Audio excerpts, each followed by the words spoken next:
Hi అండి, అందరికీ నమస్కారం. నేను మీ మధ్యమటి మీరత్నం.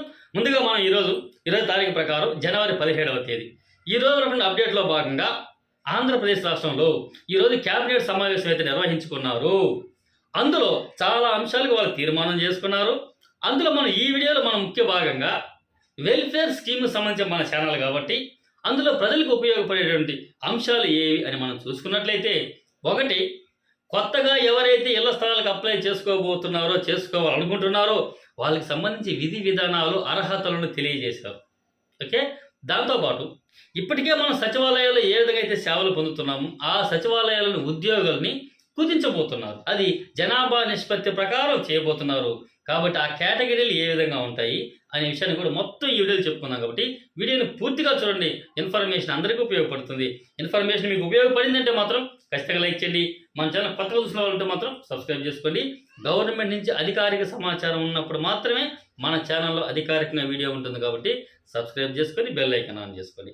మీకు ఏమైనా సందేహాలు ఉన్నాయి, మన వాట్సాప్ గ్రూప్ ఉంది, ప్రభుత్వ పథకాల వారధన ఉంటుంది, టెలిగ్రామ్ ఉంటుంది, అందులో జాయిన్ అవ్వండి. ఓకే, అందులో ముఖ్యంగా 22 అప్డేట్లో భాగంగా మొట్టమొదటిగా ఆంధ్రప్రదేశ్లో కొత్త ఇళ్ల స్థలాల కొరకు అప్లికేషన్కి కొన్ని విధి విధానాలు అయితే రాబోతుంది. క్యాబినెట్ అయిన తర్వాత మంత్రి పార్థసారథి గారు మీడియా సమావేశంలో వెల్లడించడం జరిగింది.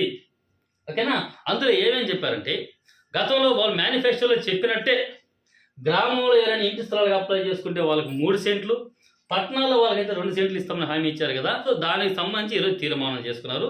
విధి విధానాలు కూడా ఫైనలైజ్ చేసేశారు. ఓకే, అది ఆ విధి విధానాలు ఏ విధంగా ఉన్నాయంటే, వీళ్ళు ఎవరైతే ఇప్పుడు మాకు ఇల్లు లేదని ఇంటి స్థలానికి అప్లై చేసుకుంటారో వాళ్ళు ఇదివరకే హౌసింగ్ స్కీమ్లో ఎవరు కూడా ఆ కుటుంబంలో లబ్ధి పొంది ఉండకూడదు. Okay, number 1. నెక్స్ట్, వాళ్ళు బీపీఎల్ కుటుంబానికి చెందిన వారే ఉండాలి. బిలో పావర్టీ లైన్ అంటే రేషన్ కార్డు అంటే రైస్ కార్డు ఉన్న వారందరూ కూడా దీనికి అర్హులు.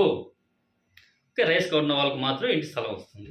నెక్స్ట్, ఆధార్ కార్డు ఉండాలి, ఖచ్చితంగా అదైతే ఉండాలి. నెక్స్ట్, భూమి మెట్ట భూమి అయితే 5 ఎకరాల లోపు ఉండాలి. అదే మాగాని అయితే 2.5 ఎకరా కంటే తక్కువ ఉండాలి. వారు మాత్రం అర్హులు. వారు మాత్రం మాకు ఇల్లు లేదని పెట్టుకుంటే వాళ్ళు అర్హులు, వాళ్ళు అప్లై చేసుకోవచ్చు. నెక్స్ట్, అక్కడ వరకు అర్హతలు చెప్పారు. ఇంకా జీవో పరంగా ఈరోజు రేపు విడుదలవుతుంది. దాంట్లో ఇంకా చాలా అంశాలు రాబోతున్నాయి. ఇది జస్ట్ మంత్రి గారు వివరించినటువంటి అంశాలు ఇవి. ఓకే, నెక్స్ట్, మరొకటి ఇక్కడ ఏమని చెప్పారంటే, పేదలకు ఇచ్చే ఇళ్లలో కానీ అదేవిధంగా చాలా వరకు దీన్ని అవేర్నెస్ చేస్తారు. ఏంటంటే సోలార్ ప్యానల్స్, ఓకేనా, గవర్నమెంట్ నుంచి లోన్ ఇచ్చి సోలార్ ప్యానల్స్ పెట్టించి అందులో సబ్సిడీ ఇచ్చి అది ప్రతి ఒక్కరు కూడా ఉచితంగా కరెంట్ ఉపయోగించుకునే విధంగా తక్కువ ఖర్చుతో. ఓకే, ఇది ప్లానింగ్ అయితే ఉంది. కాబట్టి ఇది ప్రతి ఒక్క పేదవారి ఇంటికి కూడా దీనిపైన బిగించాలి అని అయితే ఆలోచిస్తూ ఉన్నారనమాట. ఓకే, నెక్స్ట్, ఇక్కడ చూడండి, గత ప్రభుత్వంలో ఆంధ్రప్రదేశ్లో వైఎస్ఆర్సీపీ ప్రభుత్వం అధికారంలో ఉన్నప్పుడు జగనన్న కాలనీల పేరుతో 1 సెంట్ స్థలం అయితే చాలా మందికి లేఅవుట్లలో ఇచ్చింది. ఓకేనా, అందులో 2-3 విడతలకు అయితే ఇల్లు కడతామన్నారు. మొదటి విడత, రెండో విడత. మొదటి విడతలు అయితే దాదాపు 8 లక్షలు ఏదైతే కట్టారు. ఆ తర్వాత రెండో విడతలు ఇంకా చాలా మంది కూడా కట్టలేదు. ఇక్కడ ఏమంటున్నారంటే, గతంలో ఎవరైతే ఇల్లు కట్టుకోలేదో అంటే వాళ్ళకి హౌస్ సైట్ ఇచ్చుంటారు, పట్టా ఇచ్చుంటారు. ఎవరైతే ఇల్లు కట్టుకోలేదో ఆ పట్టాలు రద్దు చేసి వారు కోరినట్లయితే వారికి అందరికీ కూడా 2 సెంట్లలో కానీ గ్రామాలు అయితే 3 సెంట్ల వాళ్ళకైతే ఇస్తామనేది అంటున్నారు. ఇది ఇలా సంబంధించిన అప్డేటు. ఓకే, నెక్స్ట్, అన్నా క్యాంటీన్కి సంబంధించి కూడా ఒక నిర్ణయం తీసుకున్నారు. అన్నా క్యాంటీన్లు ఇప్పటి వరకు అయితే రాష్ట్ర వ్యాప్తంగా 203 అయితే ఏర్పాటు చేశారనేసి ఇప్పుడు ఈ సమావేశంలో 62 నియోజకవర్గాల్లో కలిపి 63 అన్నా క్యాంటీన్లు పెట్టడానికైతే ఈరోజు తీర్మానం చేసుకున్నారు. ఓకే, నెక్స్ట్, ప్రధానంగా సచివాలయాలకు సంబంధించి చాలా అంశాలు చెప్పుకున్నాం. కాబట్టి వీడియో పూర్తిగా చూడండి. మొట్టమొదటిగా సచివాలయం గత ప్రభుత్వం అయితే తేవడం జరిగింది. అప్పుడు వాళ్ళ యొక్క ఉద్దేశం ఏంటంటే 2000 జనాభా కలిగిన ప్రతి చోట ఒక సచివాలయం ఏర్పాటు చేయాలి. ఆ 2000 జనాభా కావాల్సిన వెల్ఫేర్ స్కీమ్స్ అన్నీ కూడా అక్కడే చూడాలి, దగ్గరగా. గవర్నమెంట్ ఆఫీస్ లాంగ్కి పోయే మండల ఆఫీస్కి పోయాల్సిన అవసరం లేకుండా దగ్గరలో చూసుకోవాల్సిన ఉద్దేశంతో సచివాలయాలు తెచ్చారు. ఓకే, సచివాలయాలు తెస్తూ అక్కడ గ్రామీణ ప్రాంతంలో ఉన్న సచివాలయాలు అయితే 11 మంది ఉద్యోగుల్ని, అదేవిధంగా పట్టణ ప్రాంతంలో పనిచేసే సచివాలయ ఉద్యోగులు 10 మంది ఒక సచివాలయానికి పెట్టారు. ఓకే, అది ఏమైందంటే గత 5 సంవత్సరాలు కానీ ఇప్పుడు ఈ 6 నెలలు మొత్తం కూడా అంతమంది ఉద్యోగులు ఉన్నా కూడా వాళ్ళకి పని తక్కువగా ఉంది. అంటే అక్కడ ఉద్యోగులు ఎక్కువ మంది ఉన్నారు, అన్ని సర్వీసులు అయితే ఉపయోగం లేదు. కాబట్టి ఆ ఉద్యోగులు తగ్గించాలి అనే ఉద్దేశంతో ఇప్పుడు ఉమ్మడి కూటమి ప్రభుత్వం అయితే భావించింది. కాబట్టి ఎంత జనాభాకి ఎంత పెట్టబోతున్నారంటే ఆ సచివాలయాన్ని 3 కేటగిరీలుగా విభజించారనమాట. ఓకే, మొట్టమొదటి కేటగిరీ 2500 జనాభా, 2500 జనాభా కంటే తక్కువగా ఉన్నదాన్ని ఒక కేటగిరీగా తీసుకుంటారు. అక్కడ 6 మంది ఉద్యోగులు అయితే ఉంటారు. ఇక మీదట ఎంతమంది?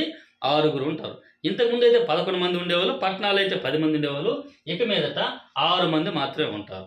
మిగిలిన వాళ్ళకందరికీ కూడా వాళ్ళు అక్కడ ఉండటం ఎక్స్ట్రా వర్క్ అయిపోతుంది. అంటే వాళ్ళకి ఏం పెద్ద వర్క్ అయితే ఉండదు, కానీ గవర్నమెంట్ జీతాలు అయితే ఎక్కువ పొందుతూ ఉన్నారు అనేది అపవాదం అయితే రాష్ట్ర వ్యాప్తంగా ఉంది. ఓకేనా? కాబట్టి 6 మందిని పెడతారు. అందులో 2 మల్టీ పర్పస్ ఫంక్షనరీస్ అనే ఉద్యోగులు విభజించారు. మరో 4 వచ్చి టెక్నికల్ కింద అయితే ఉంటారు. ఓకేనా? ఈ technical functionaries, multi purpose functionaries అంటే ఏంటనేది కొంచెం వివరంగా కూడా చెబుతాను నేను. ఓకేనా?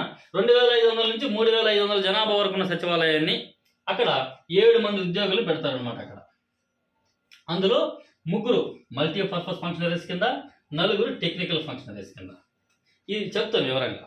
నెక్స్ట్ 3500 కంటే జనాభా పైన ఎవరైతే ఉంటారో వాటన్నిటికీ 8 మంది ఉద్యోగులు పెడతారు.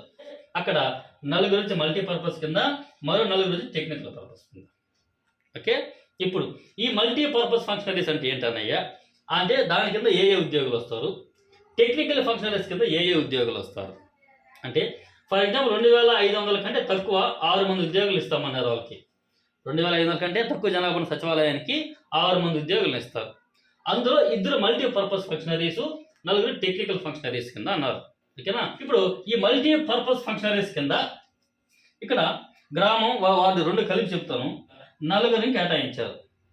ఓకే, దీని కింద 4 ఉద్యోగులు ఉంటారు. ఎవరెవరంటే పంచాయతీ సెక్రటరీ గ్రామంలో అయితే, పట్టణాల్లో అయితే అడ్మిన్ సెక్రటరీ, గ్రామంలో అయితే డిజిటల్ అసిస్టెంట్, పట్టణంలో అయితే ward education secretary, welfare secretary, అదే పట్టణంలో అయితే వార్డు వెల్ఫేర్ సెక్రటరీ, మహిళా పోలీసు, వార్డు మహిళా సంరక్షణ కార్యదర్శి. ఓకేనా? ఈ విధంగా ఈ 4 ఉంటారు. 4 వచ్చి మల్టీ పర్పస్ ఫంక్షనరీస్. అంటే 2500 కంటే జనాభా తక్కువ ఉన్న 6 మంది ఉద్యోగాలు ఉన్నారు కదా, అందులో 2 మల్టీ పర్పస్ ఫంక్షనరీస్ ఇస్తామన్నారు. అంటే ఈ 4లో ఎవరినైనా 2 వీళ్ళకి ఇస్తారు. పంచాయతీ సెక్రటరీ ఖచ్చితంగా అయితే ఉండొచ్చు, ఒక సచివాలయం గ్యారెంటీ ఉంటాడు. అది కాకుండా రిమైనింగ్ 3లో ఇంకెవరినైనా ఒక్కరిని ఇస్తారు. ఇక్కడ అది డిజిటల్ అసిస్టెంట్ అవ్వచ్చు, వెల్ఫేర్ సెక్రటరీ అవ్వచ్చు, మహిళా పోలీస్ అవ్వచ్చు. ఓకే, నెక్స్ట్ 4 టెక్నికల్ అన్నాం కదా, టెక్నికల్ ఫంక్షనరీస్ కింద ఉన్నాం కదా, ఈ 4 ఇక్కడ ఇస్తారు. ఇక్కడ కూడా 2గా విభజించారు.